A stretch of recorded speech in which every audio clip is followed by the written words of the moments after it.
Welcome back to another episode of The Real Podcast. I'm here, Eric Latchall, with Nico Del Giorno. We have my friend and also an awesome entrepreneur with us today. One of the guys that's going to be joining us is Rob Silverman.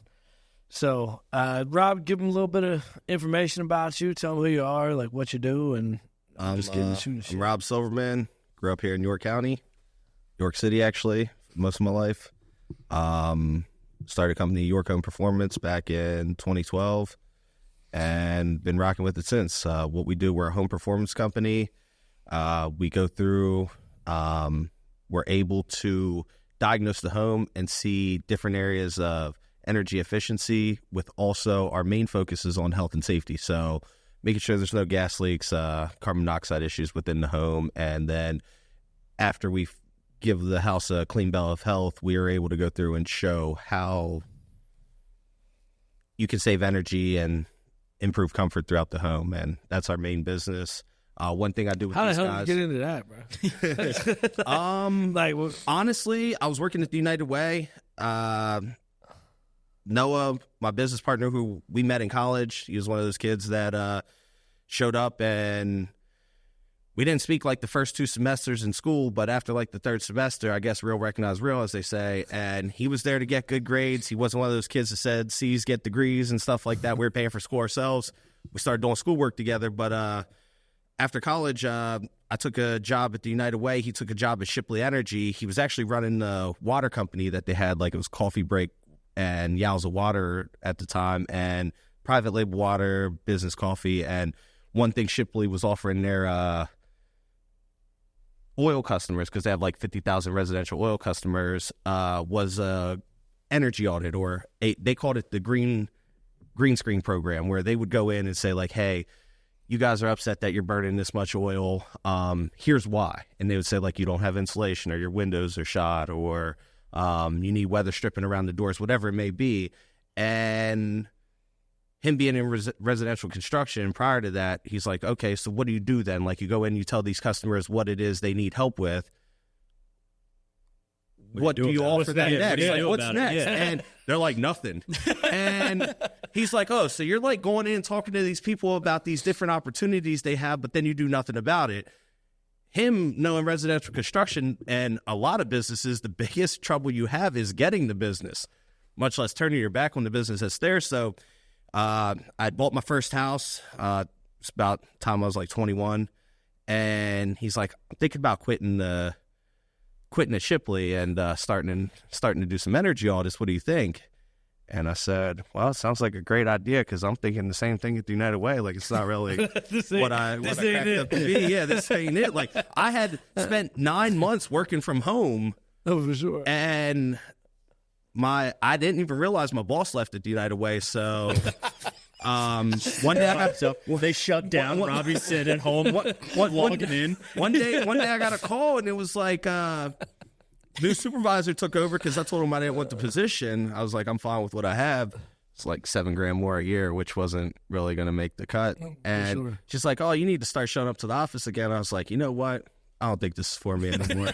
So we quit our jobs and we started York Home Performance, and we just knew it was a niche. Like, we knew there wasn't anything like it, and it's something that's not very promising. Like, or you don't think of it like that. It's like the unsexy side of anything to do with contracting. Like, if you get new countertops, they look awesome. Like, you go in there like, oh man, look at these granite countertops. Or like, even if you paint a wall, you're like, oh, this is absolutely beautiful. Look at this. Nobody's like, hey, you see all that pink insulation up in my attic? It looks awesome. Like, you're not like telling your friends like, yo, I just got this done. Yeah, like I see Nico. He's like, you see these new wheels I got? What's up? And it's like, yeah, dude, that looks awesome. Yeah. Nobody's like, hey, check out this insulation. So we knew it was one of those latent needs where we live in colonial America. It's old. It's more important that like we focus on the old versus he saw like that, the screenings. Like when Shipley was doing them, he was probably like, oh man, these houses are. I'll tell you the truth. All types of shit. I don't think Noah actually went out to any screenings, but the idea that they had the opportunity for it and wanted to do literally do nothing with it. He was like, this is crazy. Yeah, he's like, it is crazy that you have these opportunities. But on the side of that, it was oil and propane have zero let's say, restrictions when it comes to anything. Like the whole reason, like one side of our business is successful is because like Act 129 mandates that like utility companies that have over 175,000 residential customers have to cut back a certain amount of usage. They don't have those same cutbacks on oil or propane. So that's why Shipley had zero interest, because the more oil you burn, the more they make. Right. Yeah. And the same way, like, you know, whether it's MedEd, BG, Pepco. So it doesn't UGI, matter. They don't have to give them a discount no matter what. No, so not just at all. Please burn all that shit. Actually, open your window. It was more of like it was a customer service thing, whereas we looked in and took it a step further where like the utilities that are forced to cut back, whether it's the Empower Maryland program, which is in Maryland, or we even have like the PA Consumer Education Fund that like every customer pays a little bit per month. For sure. It's not that big in Pennsylvania. It's kind of like it all started in DC and it ripples out. So like Maryland is one of our hugest or larger target areas there. And that's just because of the incentives and the cutback measures are a lot higher. So that's why that's there. But it was more one of those like, we jumped in. We knew there was the opportunity. We went and got certified. We went out. We said, all right, we were working with Honeywell at the time. They were managing the MedEd program. And we're like, all right, where are them leads at? And they're like, you got to generate them yourself. Yeah. So it was one of those where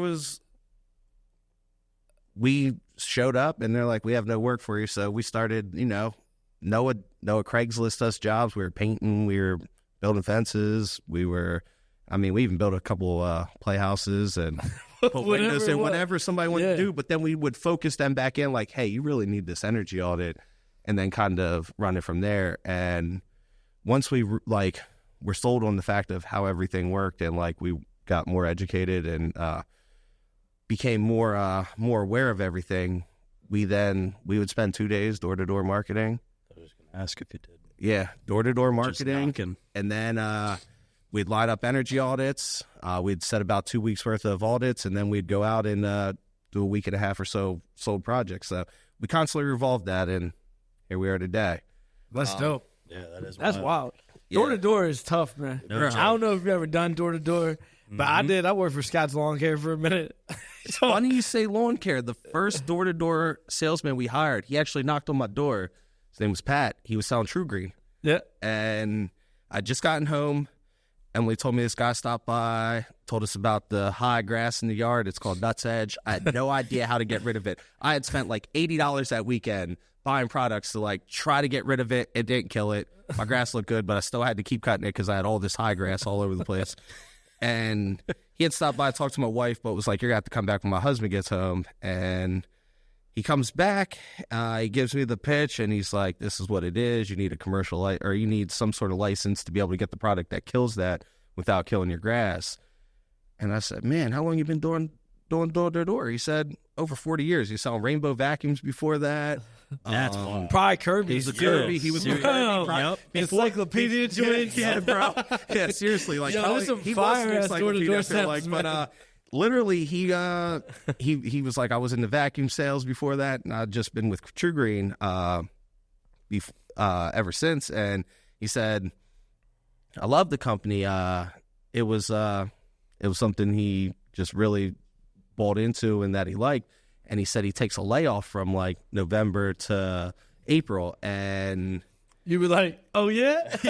I was like, well, would you want to try to help us out? Because I was like, I was just out door-to-door too. Like, no, this sucks. He's like, I love it. I set my own schedule.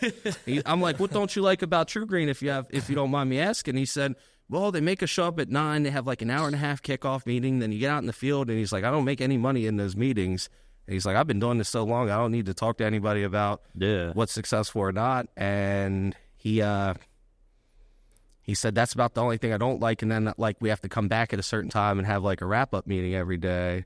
But he's like, I'll tell you You're what. like, you got a phone? Yeah. You can call me. Yeah, right? I was like, so we door-to-door too, and we'd love to get something going. He said, well, on my layoff, I'll let you know. I go to Florida till about New Year's to see my kids and stuff.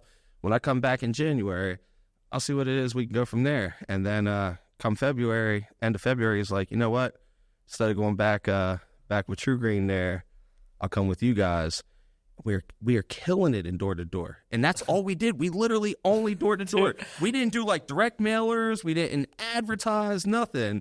We literally just door-to-door. He brought one of his other Rainbow guys on. And we had the school teacher come on. And this is where I was wrong because I tried to hire door-to-door marketers when we first started, but I was hiring college kids. Or like high school age, like just after high school age kids, and nothing against them, but you got to really have the drive to like get out there and knock doors.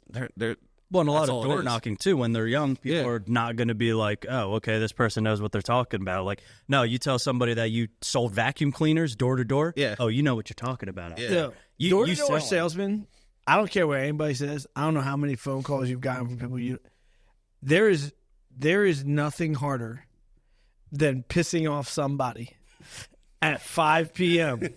on a Tuesday. When their dogs when they're hungry, their kids just got home from school. I don't care what anybody says, because I was sat at that door plenty of times and having to overcome that. They can't hang up on you. Most people aren't mean enough to slam the door in your face. Yeah. Especially if you're in a neighborhood where you're selling freaking $400 worth of lawn care for the month. But there's some hammers, bro. Hammers. You have to be. And that's like That's where I saw it. I was like, oh, you're out here door to door. This is what you do. Like, I see it on the other side. Like, I'm going to do this for 2 weeks, then I'm going to try to line up my other 2-3 weeks worth of everything else. But it was tough. And we kind of just started from there. COVID killed it for us, though. We were not allowed to door anymore. Like, wow.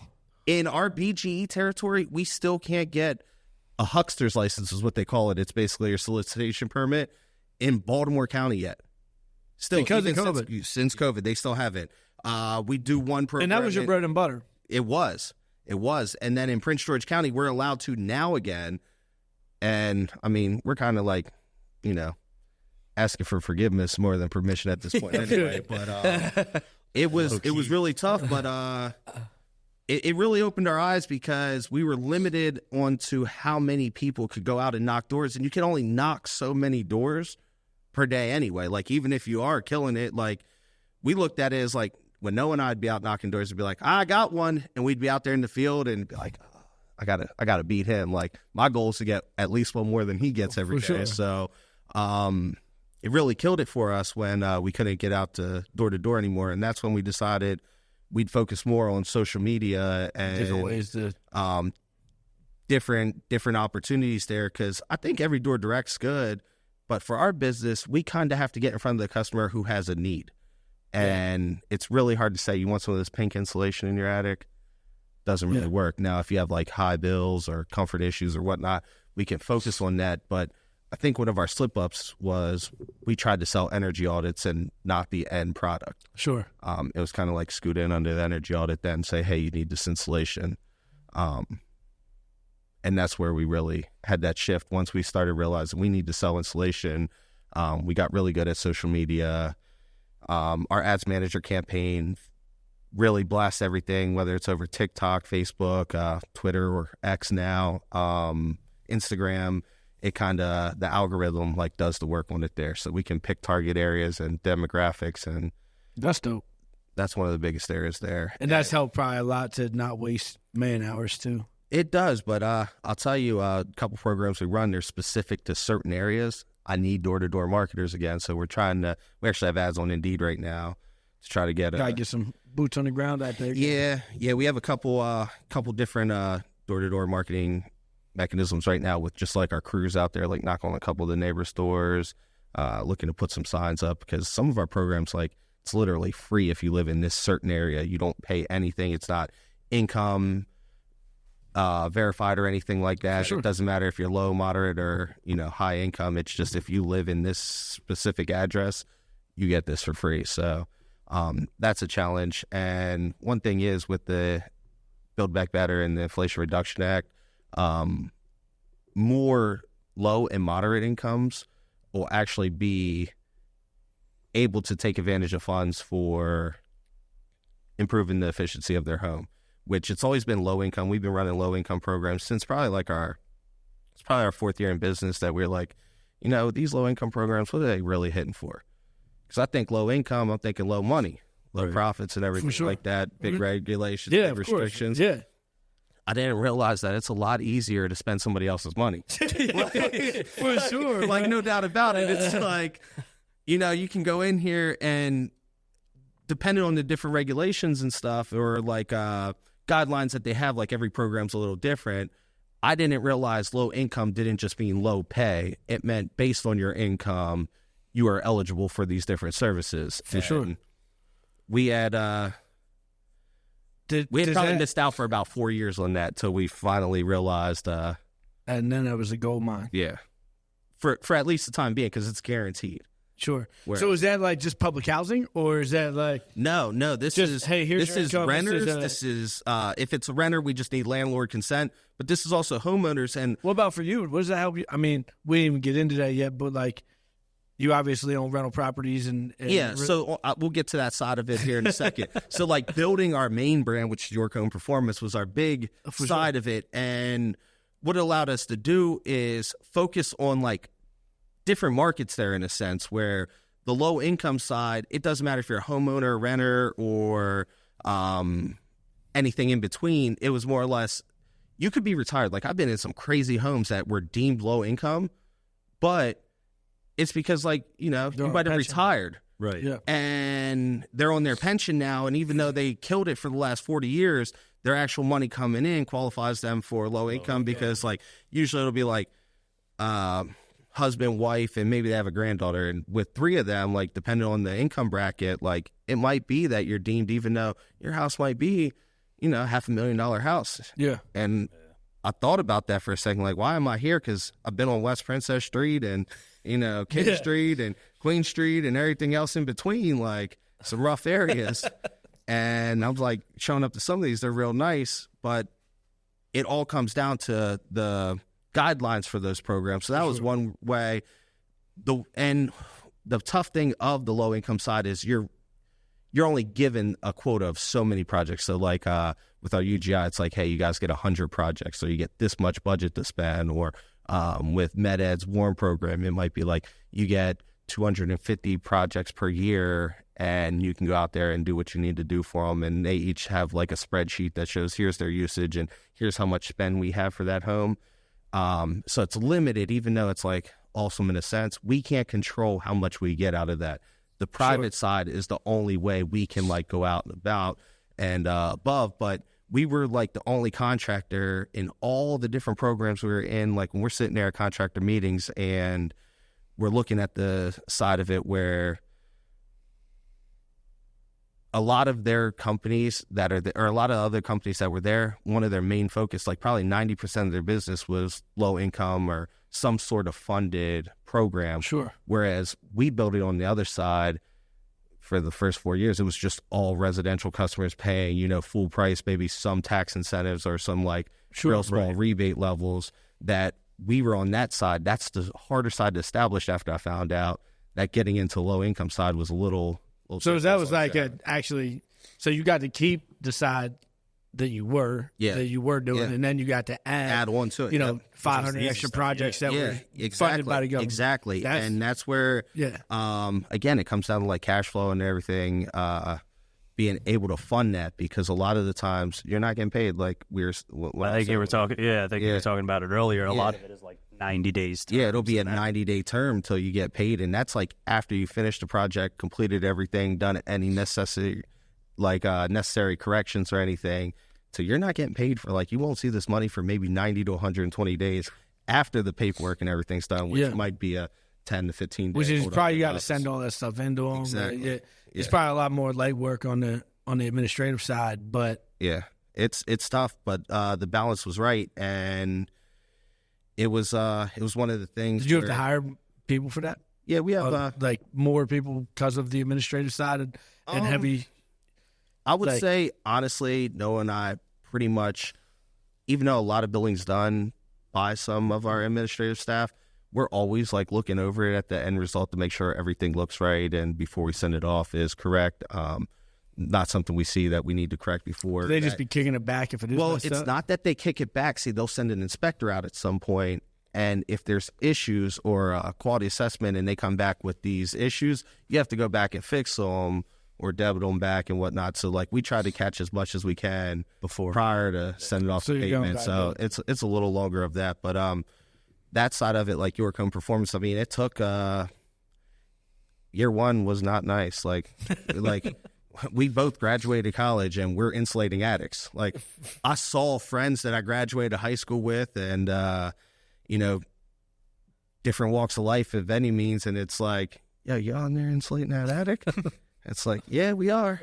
And I mean, knees deep, like that's not some fun work. Like we've done a lot of, we'll get on the renovation side and like our home or our energy wise side there. But, it was not easy. It was not fun. It was tough days. I mean, long hours. I was probably working 80, 90 hours a week when, like I said, what was that home life like? Were you, luckily it was like right before we had kids that most of like the startup was prior to that. But, once we had Harrison, man, it'll be 11 this year. Like once we had Harrison, it was like, yeah, I can't be going for 80, 90 hours a week. And I mean, my home life struggled probably till, I mean, Harrison was probably 7 and twins were already 4 at this point, that I had to like take a step back and say like, I need to separate my personal life and business as much as possible. But I mean, I'm a phone call away for customers and our employees. So that was its own side of it.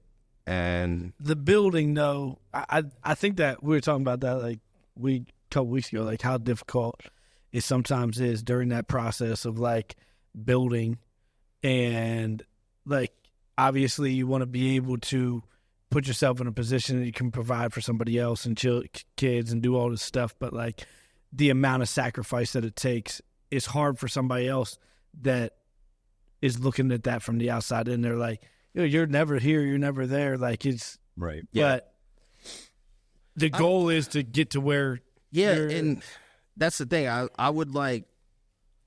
never missed out on anything, I would say, for the most part, because I would sacrifice. I'd go take care of whatever, like whether it was like preschool graduations or, you know, sports as they started, I might go, you know, show face and be there.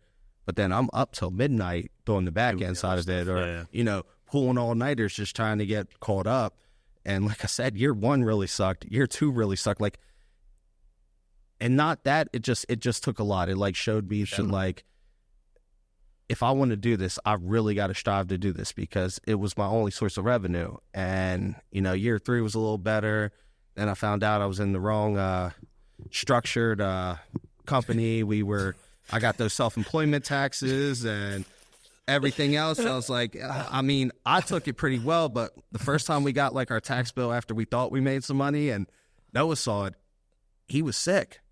Like, we left the accountants, we went to the bar, honestly, and not to like drink away our sorrows, but we like literally needed to like regroup and like figure out how we were going to do this. So how this happened? Yeah. Luckily, our payroll lady, she had a downfall. I can just imagine that. Structured wrong for 4 years, killing it. So yeah, right. Seriously, like, we thought we finally made like, some money. Nah, fam, let me get that. Yeah, and that sucked because where we thought I thought retained earnings, like if you left the profits in the business, you didn't pay taxes on that. Those were retained earnings. No.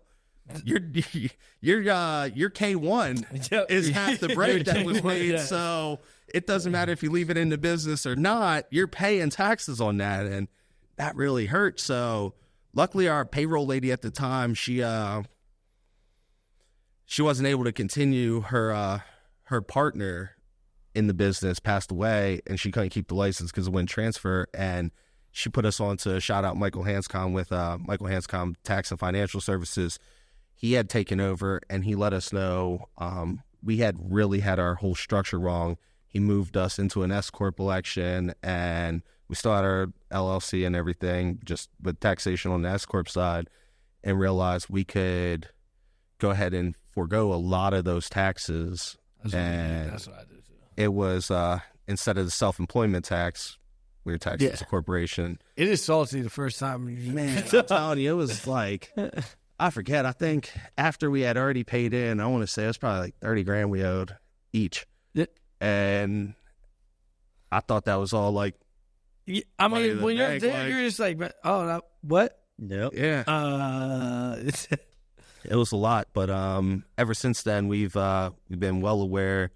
We're able to ask questions and like really focus on Figure out what those numbers look like. Yeah. Waiting for it.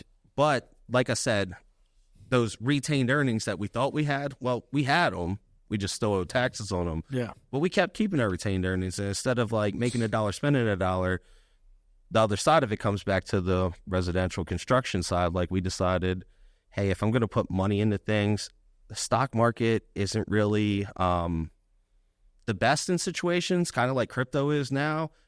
If you can't influence your investment, it's very tough to buy into it. Like, we can go have a great night of playing some blackjack and, like, kill it out there, making a bunch of money, but neither of us are sitting here, like, talking about, like, hey, we made it because we're really good at blackjack or anything. Or, hey, we're really good at poker, because there's the bad nights that come with it. But if you can influence the level of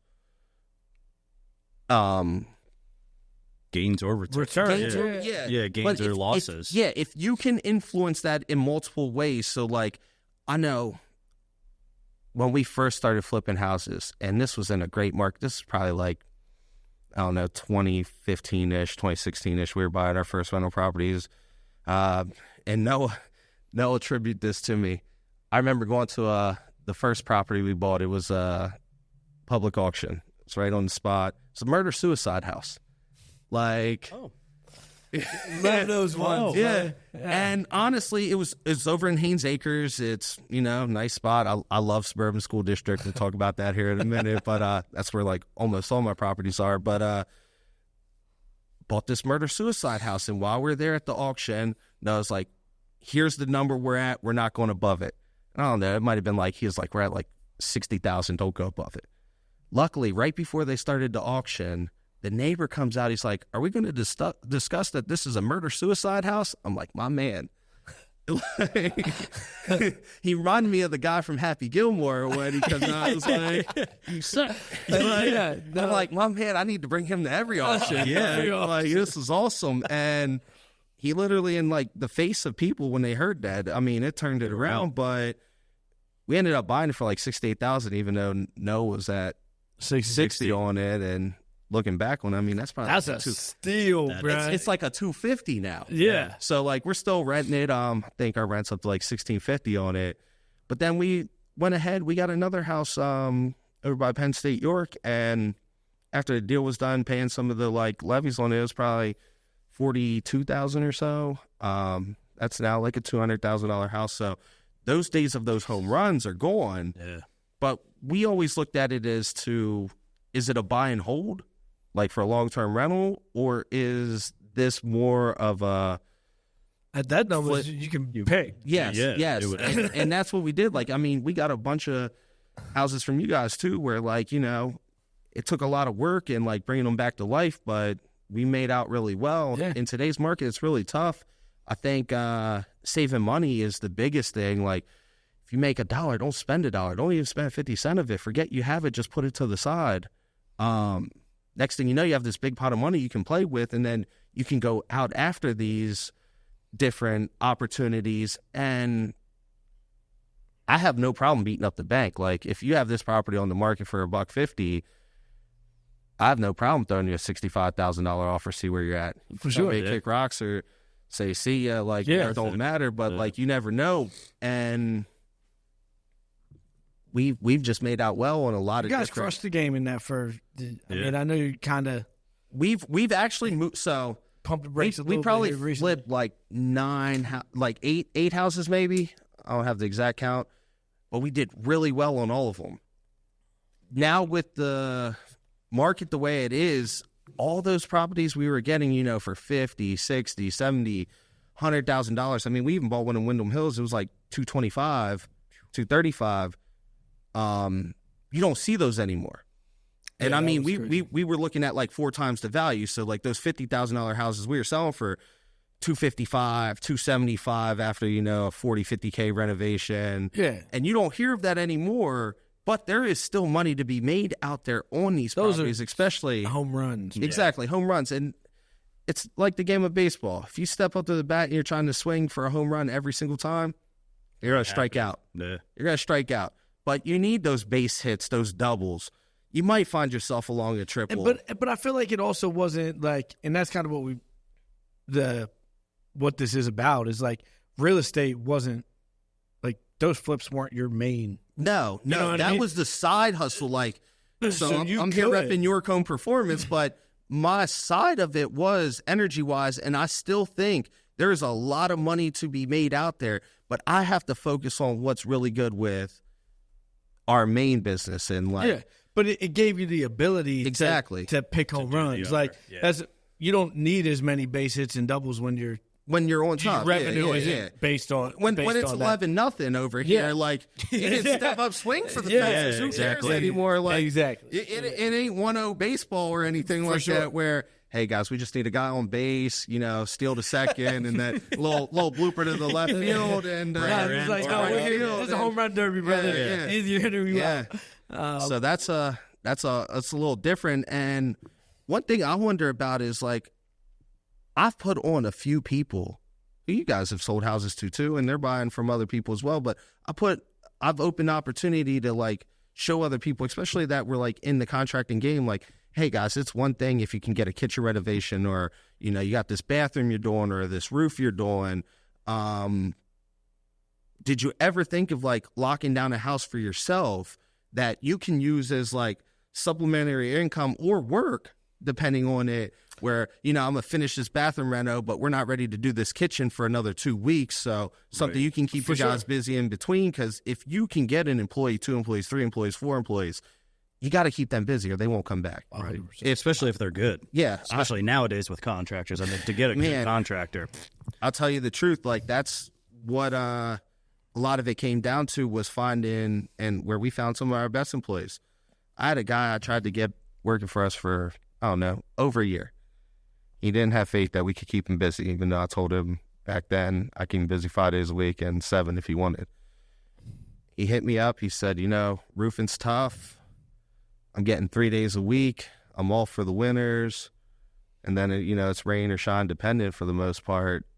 He finally, like, jumped over. He's been with us almost 10 years now. Wow. That's dope. And so when it comes down to that, if you are an employer and you can only offer somebody who's banking on you to make sure that they're able to make either rent or mortgage payments, car payments, you know, heaven forbid, credit card payments, everything else out there, they need that. They're counting on that For sure. the whole time.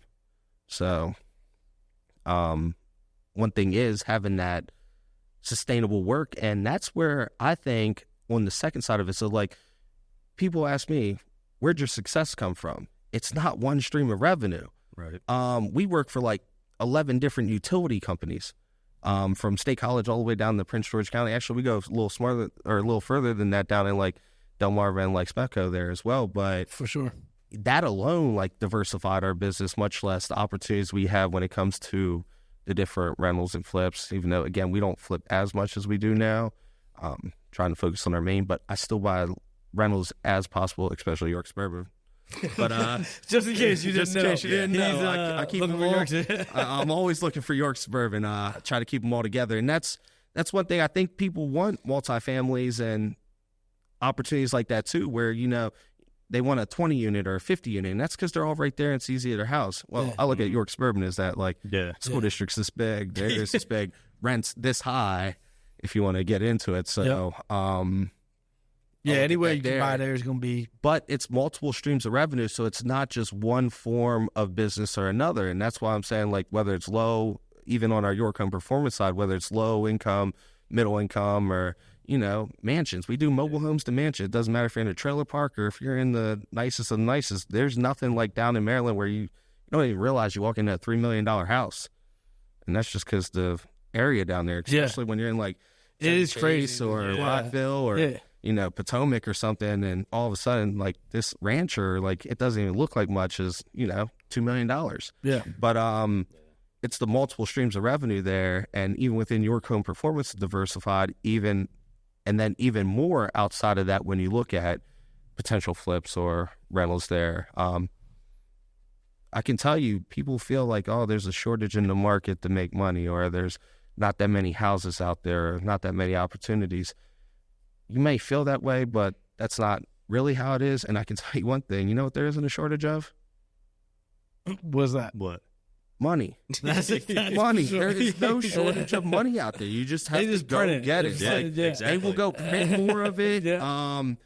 Even on the crypto side, I know a lot of people get into that. That's not one thing I personally invest in, and I can't control it. So if I can't control it, I try not to Be part of involve myself in it. But I've seen people make huge gains off of it, and I've seen people make huge gains off of all sorts of stuff. But that's not my side of it. But I will tell you that there is no shortage of money. If you want the money, if that's what you're trying to achieve, and once you achieve financial success and financial freedom, you do realize the other opportunities out there. For sure. Right. Yeah. Yeah. And then you can divulge yourself into whatever you want to. Yeah. And that takes us to our next little thing here. We talked a little about real estate, but what like expensive shit you into, bro? Like, Nothing like this guy. Literally every single time. Yeah. Everybody we have. Yep. But that's the only thing I spend my money on. That's the only thing Exactly. I I enjoy. know. And I got asked this question just last week. I got asked, if you go buy a new car, how much of your income should be committed to that?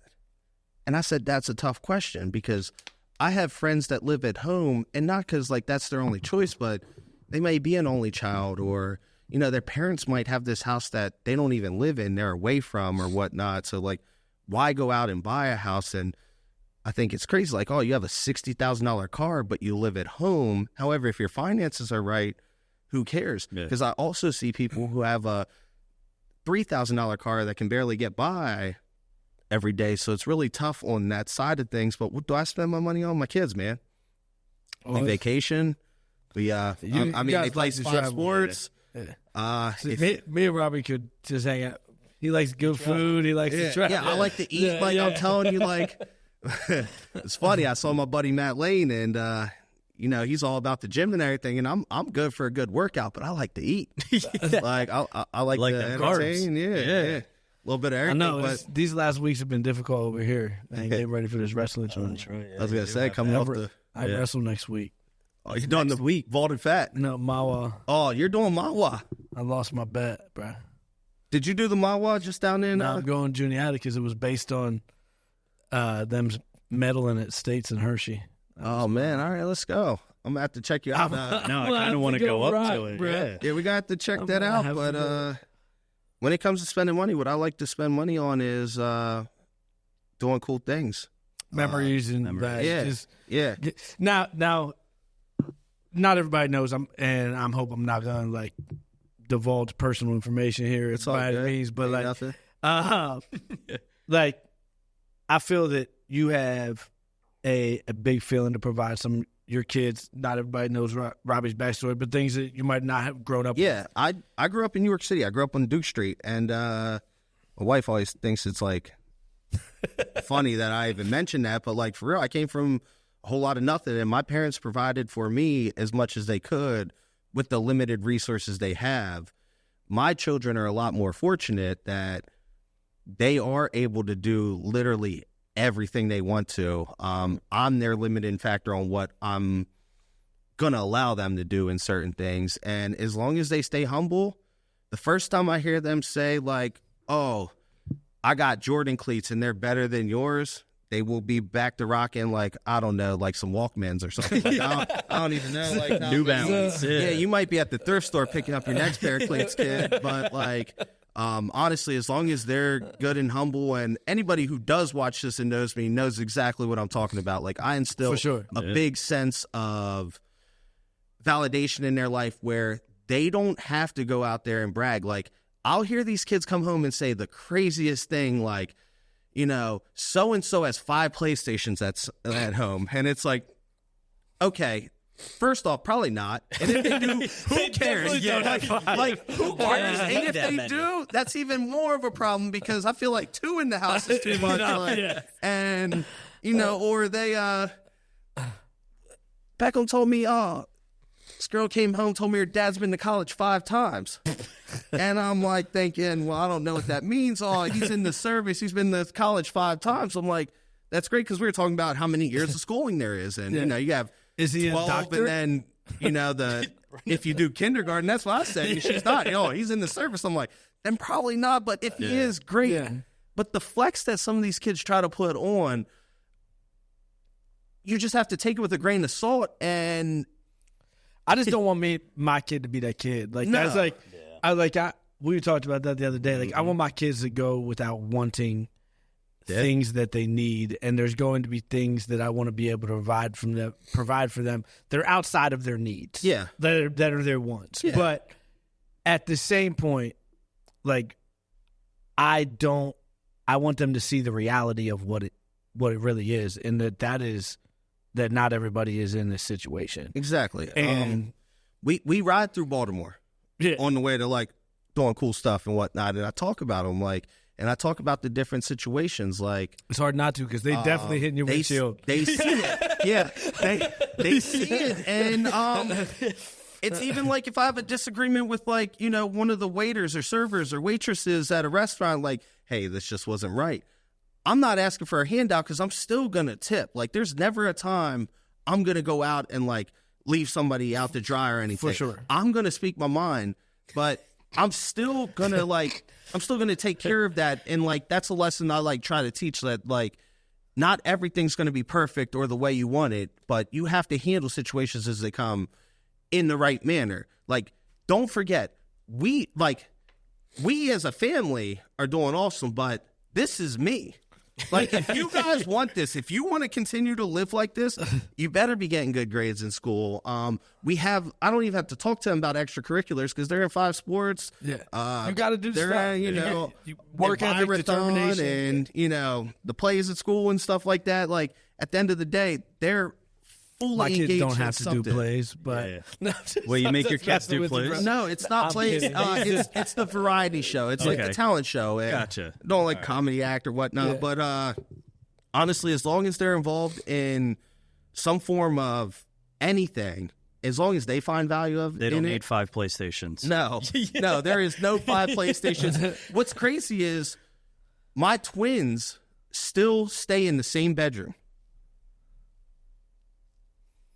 And they talk about, hey, when we get a new house and we're gonna go here and there and do this, and I want my bedroom and everything. I feel like they could find an extra bedroom in there. Probably. Not gonna lie, there's 6 bedrooms. Like, they can go spread out right now. Like, I mean, honestly, Harrison could move down the hall. He'd have his own bathroom connected to his room and everything.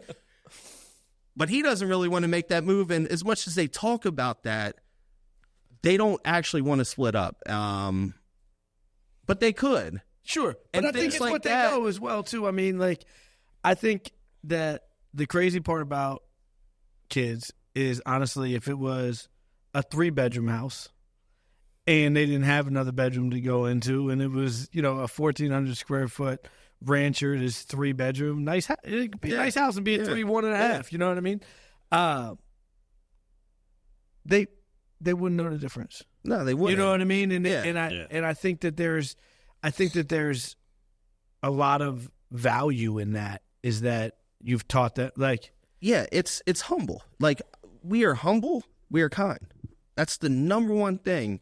Except when we play sports, because then we talk shit, boy. Well, it's time to get out it when you're out in sports. Like, there is competitiveness, and if you're not competitive or you're not teaching some sort of competitive advantage, you're actually doing injustice there, because it's natural. Like, my kids, they'll come to school with a new pair of shoes.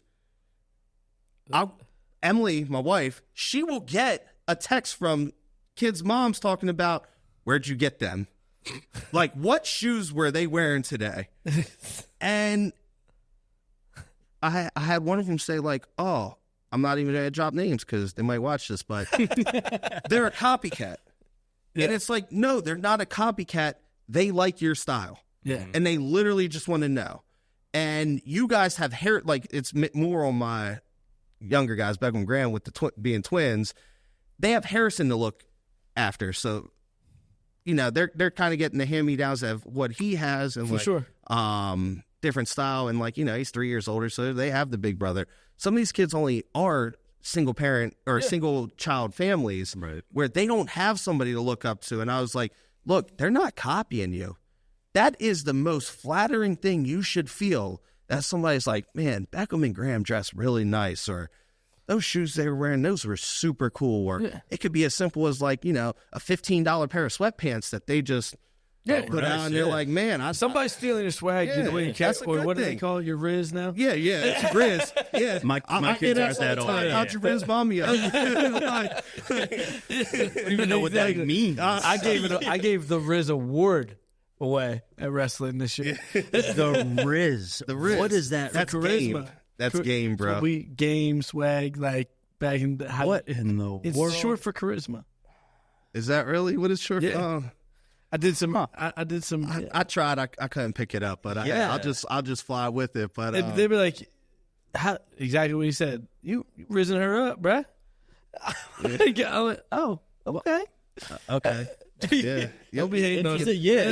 you'll learn. I guess One so. day, Yeah. When someone's risen up your daughter, you're gonna be like, "Oh, okay, boy." I remember. Yeah. They're like, Danny's the Riz master. Just know you got beef with Danny. We fighting Danny, Danny. fighting, Fighting, or I'm fighting Danny's dad. Somebody, something like that. I mean, Bye, Danny. Danny's gonna be big. He's gonna be like, "Oh, you'll let me drive that Lambo?" No. It'll be just give me the keys. Apparently, yeah. oh Jesus. man, let me get them keys. You know, you're always welcome to it. You say that. I know. You're always welcome to it. Oh man, but no, seriously, it's being humble and kind on that side though. So like, it's not a measure of success just to like say you're up here. It's more on that side of, are you a good person? Like, sure. Are your values and stuff in place? Tell you the truth, like the neighborhood I live in, I don't like a lot of people because they all act like prudes and they swear they're up here and better than everybody. I ain't better than the next guy after me. I mean, I'm not perfect. For sure, I'm with you. Yeah, Like, I ain't perfect by any sense, and there's one. Don't person claim that to be is. either. Yeah, You know, exactly. that's- I'm taking it one day at a time. and no matter how much money you make, it doesn't make you perfect. Yeah, like, I don't care how much money you have. like that's, Yeah. and I feel like that's kind of how a lot of individuals, depending on where they live, elevate their success level, and like you can have a stupid amount of money and be a real shitty person. Yeah, Like, and you can have little to no money and be a phenomenal person. yeah, I see it all. So like, and I feel like honestly, it's crazy because I think it's harder to be a good, caring, loving person when you have money. Yes, I'm getting ready for a Tyson Yeah, I fight. was gonna say you got Mike Tyson. You know, I think it's sometimes harder to be a genuine. Now, granted, you can give to charity, you can do those types of things because you have but funds that's not- in the excess. Yeah. But I think it is sometimes harder to be a genuinely good person, and be loving and kind and care genuinely, not for tax credits. Right. Yeah, it's easy to throw money at. you know, It's easy to throw yeah. money at things Yes. when you have money to make it look like you're When you're you nice. have money than it is when you don't. Right. I think that there becomes a bond of community and different to care about. Like, if you go down to Baltimore, we're talking about Baltimore, and you walk on any of those blocks, I can guarantee you that the neighbors know the kids and say what's up, and like there's a bond of a community, Yeah. like, and you can't, like, if you saw somebody else's kid like fall on the road, you'd be like, "Yo, you good, man?" Pick them up. Yeah. You know, like Yeah. I don't know if that would happen in my neighborhood. No, it definitely Like, doesn't. Like, No. Run Yeah. over them. Not Drive only that, by, like, look out the window. I get on the neighborhood Facebook page or something. It's like, who are these kids riding scooters through the neighborhood? It's like, yo, they're mine. If you see something, you see them doing wrong, let me know. Like, that's a for problem. sure. Like, yo, this is a community. There was one kid speeding through the neighborhood. I took a picture of him to say, yo, whoever this is the second time I saw it, please tell your child to slow down. I had the cops show up at my house. And I'm there like, yo, I'm a coach, I'm a dad, I'm here for everybody. I'm just talking about before this guy hits some kid by speeding Riding the because he scooter. doesn't even think about it. At 50, 60 miles an hour in the neighborhood. You have a fast car. You driving fast through the neighborhood, or no. you Hell hitting the no. highways, the country roads, everything like that. Yeah. That's when you're gonna like. And it's let probably it just not some through the 16, neighborhood. 17-year-old Yeah. pissed off kid not really thinking about it. Yeah. And I was dumb then too, but that's kind of where too. the whole point of the concept is. But is that's like, when you talk to Yeah. like I did it as like obviously I didn't want to like file a police report, say, oh, this kid's speeding through the neighborhood or like create Yeah. a problem. I just asked him to slow down, Yeah. and it wasn't even anything. But like his parents found out where I lived, like sent the cops to my house, said, hey, we would like it that if you remove that post from Facebook. I said I will because I got your attention. Now the biggest thing is, could you have your kid just slow down?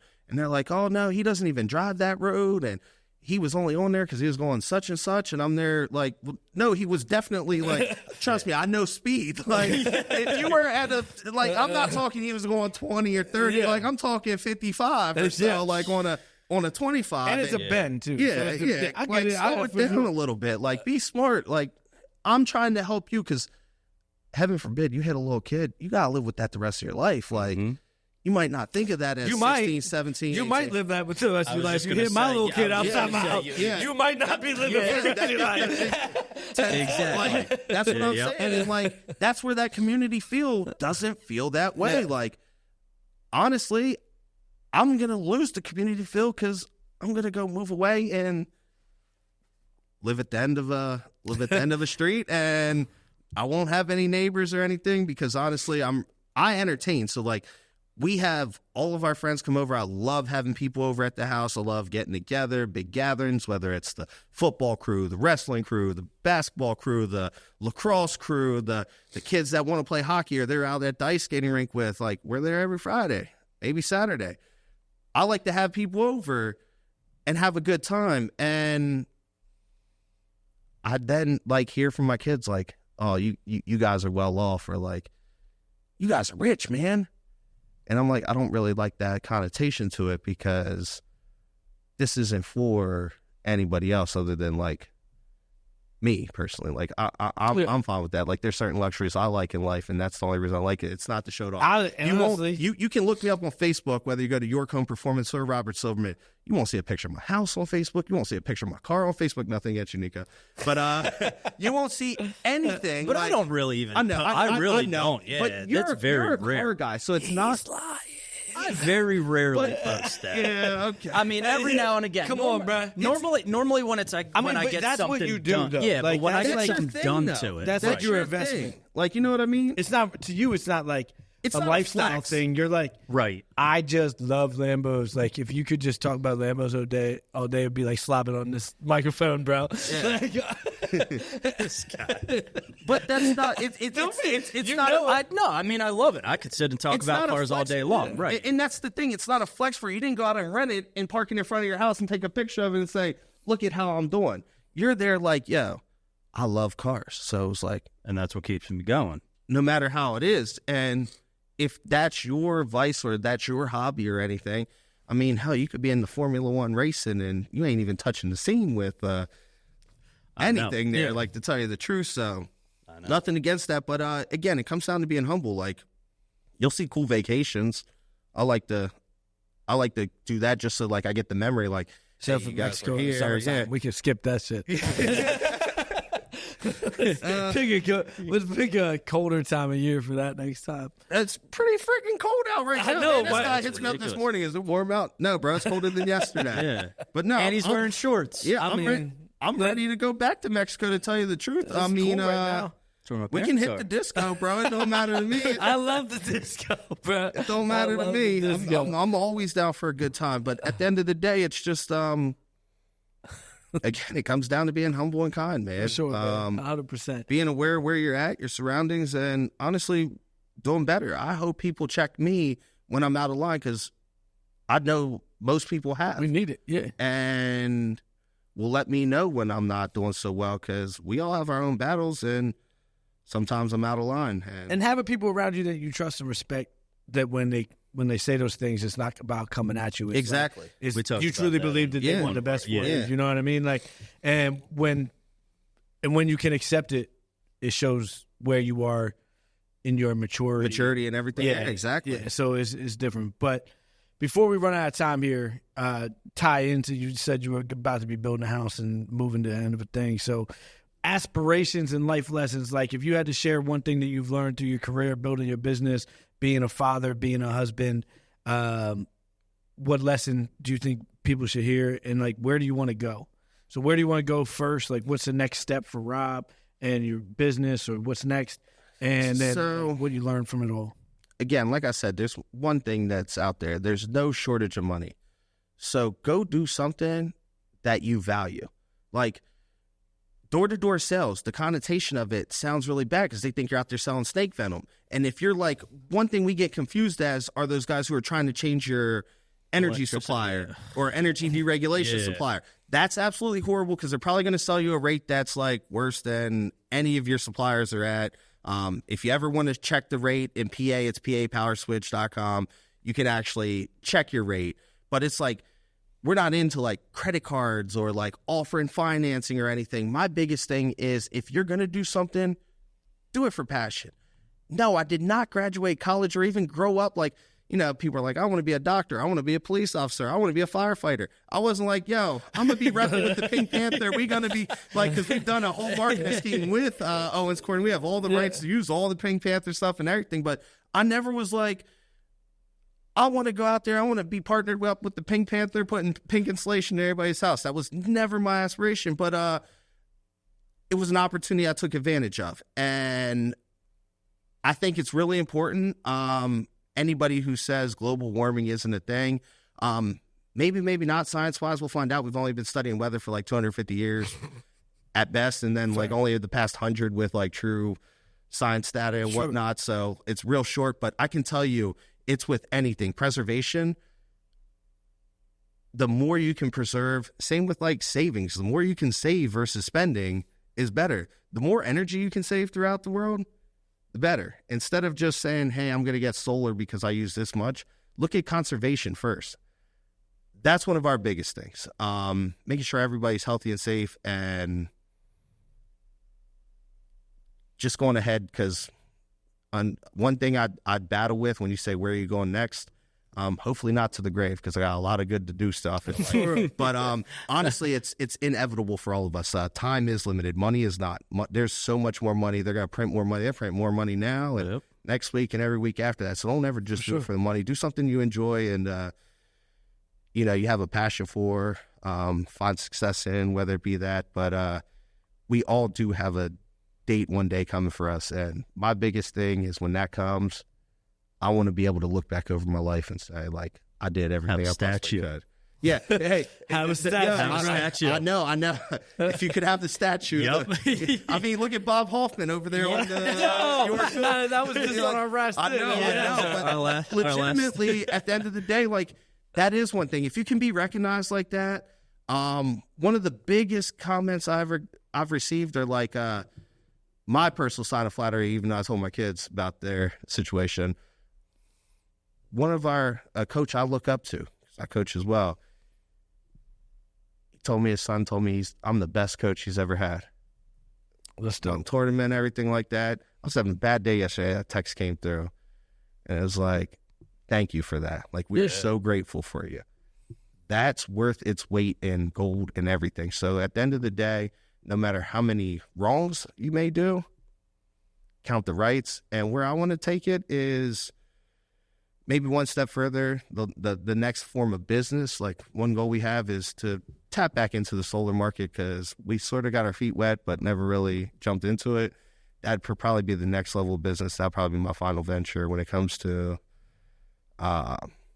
York home performance. Energy-wise, is I'd like to buy every house in York Suburban. So if I could just own York Suburban, they'll put a statue in front of York Suburban. I've been there, I mean, with the amount of taxes that are paid into that school district, I swear, like, maybe the statue's coming. But personal goals are just to be a better person. Business goals would be to ultimately probably just step one step further, because since we're on the conservation side and saving energy, then going ahead and taking advantage of solar opportunities of actually using that, because generating the energy that's conserved. Yeah, one thing is, like, if you have 10,000 kilowatts being used in your home, instead of going out and buying a 10,000 kilowatt hour system to put on your home for solar, what happens if we could drop you down to 7,000 kilowatts by adding the conservation measures in? Now you only need a 7 kW system, and that'll take care of everything as well. So it's hand in hand. That side for York Home Performance. Energy wise, I'd like to, as much as I say about having York Suburban rentals, I personally am on the boat of like just trying to simplify my life and just have like one large multifamily unit, which I'm pretty sure most people in the game are. Everybody wants to. One thing I will say is, if you want to tap into that side of real estate, because you don't have to go do insulation, it's going to be a tough option if you're trying to follow my lead. I'm telling you from experience, it's really hard. You got to pour everything into it, and you really, it's a lot going on there. But whatever job you have now, if it is something you want to tap into, do some real estate side, save your money. Instead of going and buying that, not even going to say Lamborghini, but even if you go out and get like a brand new Toyota Tacoma or, Tesla or anything, every car is expensive now. Like, there is no more $15,000 car. But think about that. Like, instead of going out there to floss, put that money aside, put that money to work for you, because don't buy a depreciating asset. You should be looking at appreciating assets as well as income coming in. And that's what real estate will do. Like, when people like, my nephew even said something like, man, as soon as I get out of school and I'm a full-blown electrician and everything, I'm going to get into real estate. I want to be like you. I'm like, well, that's like the secondary side of it. It could be your front runner, but that's got to be what you want to do. The biggest thing is, don't buy a depreciating asset until you have appreciating assets. Exactly. Let the appreciating asset pay for your depreciating asset. Exactly. That's the way. Yeah, that's 100% of the way. And then the multiple streams of revenue, the more multiple streams of revenue you have coming in, the better off you'll be as well. 100%. Definitely. Cool. Well, brother, thanks for coming and hanging out, man. We love having you. Back, man. If anybody wanted to get a hold of you you can check us out on York Home Performance. We're on Facebook. We have TikTok. You'll see our ads on TikTok if you're in the areas we are, but we're not dancing or making movies. We're just advertising to people within the areas and demographics we are. But Facebook's our big thing. You can check our website out at yorkhomeperformance.com. We're on Indeed. We're looking for some door-to-door marketers, as we said, down in lower Baltimore, lower Maryland, D.C. areas. And honestly, it might be the unsexy side of home performance, but installation's where it's at. Our salesmen, they all make good money. We take care of all of our employees, and we're here for all of you. That's dope. Well, thanks, guys. We'll see you next Monday here on The Real Podcast.